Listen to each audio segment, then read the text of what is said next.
১৯৭৩ সালের পর সবচেয়ে বড় ধস দেখছে মার্কিন ডলার। চলতি বছরের প্রথম ৬ মাসে ইউরো, পাউন্ড সহ প্রধান মুদ্রাগুলোর বিপরীতে মার্কিন মুদ্রাটির মান পড়ে গেছে ১০.৮%।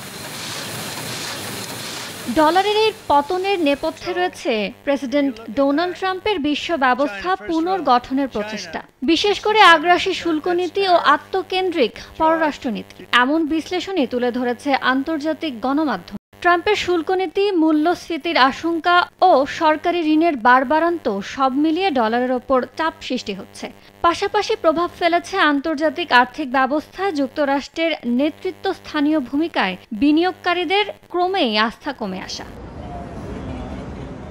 এতে মার্কিন নাগরিকদের বিদেশ ভ্রমণে গুনতে হচ্ছে বাড়তি অর্থ, কমে যাচ্ছে যুক্তরাষ্ট্রের বিদেশি বিনিয়োগ। আর এমন এক সময় বিষয়টি ঘটছে যখন দেশটি আরও বেশি ঋণ নেয়ার চেষ্টা করছে। তবে ডলার দুর্বল হওয়ায় আমদানি খরচ বাড়ার সত্ত্বেও মার্কিন রফতানিকারকদের সুবিধা হচ্ছে। তবুও ট্রাম্পের বাণিজ্য নীতি ঘিরে বিরাজ করছে অনিশ্চয়তা। ট্রাম্পের পুনর্নির্বাচিত হওয়ার পরপর ডলার ঊর্ধ্বমুখী ছিল। বিনিয়োগকারীদের ধারণা ছিল ট্রাম্প ব্যবসা বান্ধব ও প্রবৃদ্ধিমুখী, কিন্তু তা বেশি দিন স্থায়ী হয়নি। জানুয়ারির মাঝামাঝি সময়ের পর থেকেই পড়তে থাকে ডলার সূচক।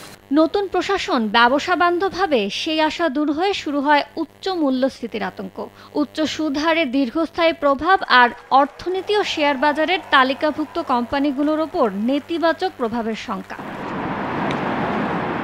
বিশ্লেষকরা বলছেন, বিশ্বজুড়ে বিনিয়োগকারীরা এখন ধীরে ধীরে ডলার ও যুক্তরাষ্ট্রভিত্তিক সম্পদের বিকল্প খুঁজছেন। যদিও অনেক দিন ধরে বৈশ্বিক বিনিয়োগের নিরাপদ গন্তব্য ছিল যুক্তরাষ্ট্র।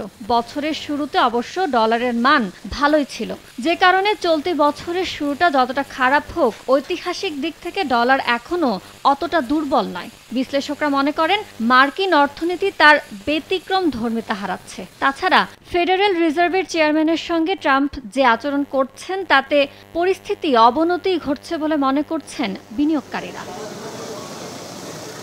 এদিকে অনেক দেশই ডি-ডলারাইজেশন বা ডলার ভিন্ন অন্য মুদ্রায় লেনদেন বাড়াচ্ছে। যদিও বিশ্লেষকরা বলছেন, সম্পূর্ণ ডি-ডলারাইজেশন এখনও বহু দূরের বিষয়। যে বিষয়টি প্রকৃত অর্থেই মাথা ব্যথার কারণ হয়ে উঠছে তা হল ক্রমবর্ধমান সরকারি ঋণ।